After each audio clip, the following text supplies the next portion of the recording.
ఆదిరన్ temple tree future సిటీకి దగ్గరగా open ప్లాట్లు మీ భవిష్యత్తు కోసం సరైన పెట్టుబడి. సో అసలు ఇండస్ట్రీకి ఫస్ట్ అంటే ఎలా ఇంట్రడ్యూస్ అయ్యారు, ఎవరి త్రూ వచ్చారు? ఫస్ట్ ఫిలిం ఏది? ఫస్ట్ వచ్చేసి ఎం ధర్మరాజు ఎమ్మి. అది మా తాతగారికి వేమూరు సత్యనారాయణ గారు రైటర్ ఆఫ్ దట్ మూవీ పరిచయం. ఓకే. చెన్నై నుంచి తీసుకొచ్చిన అమ్మాయి చెయ్యకపోతే రాజమండ్రిలో షూటింగ్ జరుగుతున్నప్పుడు పక్కనే మా ఊరు కాబట్టి ఊరిని కలవడానికి వెళ్ళినప్పుడు ఏదైనా ఉంటే మా మనవరాల్ని చేయిస్తాను, ఇంట్రెస్ట్ ఉంది అని చెప్పడం, ఆ టైంకి ఆ అమ్మాయి చేయకపోవడం, నేను ఎంటర్ అవ్వడం జరిగింది అనమాట రవిరాజు పిన్సెట్టి గారి డైరెక్షన్లో. ఫస్ట్ ముహూర్తం బాగుందండి.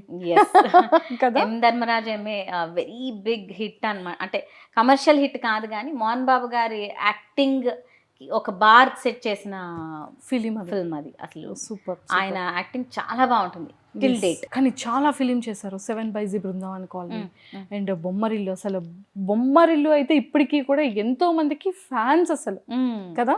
అండ్ అందులో మీ అల్లరి కూడా బాగుంటుంది. నువ్వు నాకు నచ్చావులో ఎలా ఉంటుందో సేమ్ ఇందులో కూడా. మేకప్ వేసేనా? బంటి మేకప్ అనగానే అన్ని తోసుకొని వచ్చేస్తా ఉంటారు. బుజ్జి మేకప్ అంటా ఉంటారు. బుజ్జి. అండ్ సిద్ధార్థ్ గారికి కూడా నీకు ఇంకో 100 రూపీస్ ఇస్తాను, వాడికే వేసి వాడికే తీసే అంటారు సిద్ధార్థ్ గారు. సో అంటే ఆ బాండింగ్ ఎలా ఉంది అంటే జెనీలియా గారితో అండ్ సిద్ధార్థ్ గారితో, ప్రకాష్ రాజ్ గారు? జెనీలియా లైక్ సో స్వీట్, నిజంగానే చాలా స్వీట్ ఆర్ట్. అసలు ఎటువంటి టాంట్రమ్స్ ఉండవు, చక్కగా వచ్చి పని చేసుకొని వెళ్ళిపోతూ ఉంటుంది. ఆ మూవీలో కూడా బాగుండింది. ఎందుకంటే most of it is with the family కదా, ప్రతి దాంట్లో మేము ఉంటుండే వాళ్ళం. సిద్ధార్థ్ ఈజ్ ఆల్సో అంటే చాలా టాలెంటెడ్, మల్టీ టాలెంటెడ్. అసలు ఎప్పుడు స్క్రిప్ట్ పైనే ఉండేవారు. ప్రకాష్ రాజ్ గారు ఆయన పని అయింది, అంటే ఎక్కువ ఇంట్రాక్షన్ కొంచెం తక్కువే. కానీ కంప్లీట్ ప్యూర్ ఫ్యామిలీ కదా అది అసలు. అవును అవును. అంటే ప్రతి ఒక్క ఇంట్లో ఎంత వదినలు, అక్కలు. సురేఖవాణి గారితో బానే ఉంటది, తను బయట మాట్లాడుకుంటాము. అలా శ్రీరామ్ అన్న. మీరు బయట కూడా వదిన అని పిలిచేసేవాళ్ళ? లేదు లేదు లేదు, ఓన్లీ వాళ్ళు పిలిచేవారు. అంత తొందరగా రిలేషన్ తో అంటే పిలవను, చాలా అనిపించాలి. ఓకే.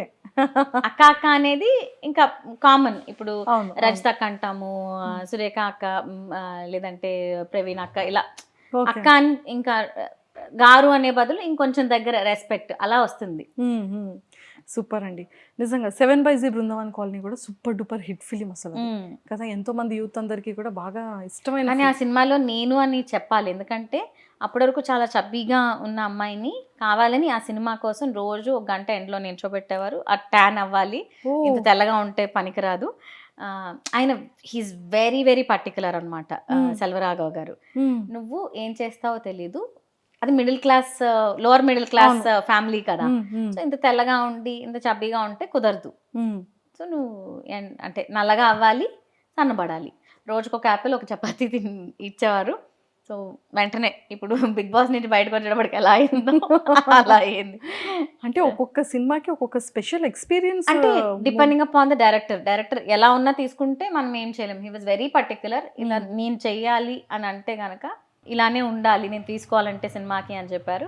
అప్పటికే నేను అదే ప్రొడక్షన్ లో నాగా చేయడం జరిగింది, ఏం రత్నం గారి ప్రొడక్షన్. జూనియర్ ఎన్టీఆర్. దాని తర్వాత ఉదయ్ కిరణ్ గారిది ఒక్కటేసారి 9 ఫిల్మ్స్ స్టార్ట్ అయ్యాయి.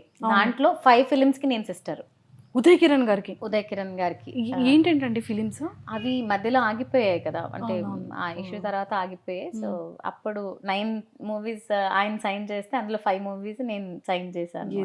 సో అంటే ఉదయ్ సూపర్ గుడ్ ఫిల్మ్స్, ఏం రత్నం గారిది, ఇంకా బయట ప్రొడక్షన్స్, తమిళ్ మూవీస్ అన్నిటికీ. అంటే అప్పుడు ఇంకా పర్టికులర్ గా వదిన క్యారెక్టర్స్ అంటే ఒక 10 మెంబర్స్, సిస్టర్ క్యారెక్టర్స్ అంటే ఒక 5 ఇంతే ఉండదు. ఇప్పట్లాగా ఎవరు పడితే వాళ్ళకి, అప్పట్లో రీల్స్ కదా, each and every take matters. So single take లో చేయగలిగితేనే, అండ్ టైమింగ్, అంతమంది పెద్ద ఆర్టిస్టులు పెట్టుకున్నప్పుడు ఆ టైమింగ్, రీల్ తిరుగుతూ ఉంటే ఇప్పుడు మనం ఇంకో టేక్ చేసుకుందాం అంటే కుదరదు. ఒక ఫీట్ రీల్ పోయిందంటే ప్రొడ్యూసర్కి చాలా లాస్. అండ్ మరి ఇంత తక్కువ లిమిటెడ్ పర్సన్స్ ఉండేసరికి కాల్ షీట్స్ కూడా చాలా ఇంపార్టెంట్.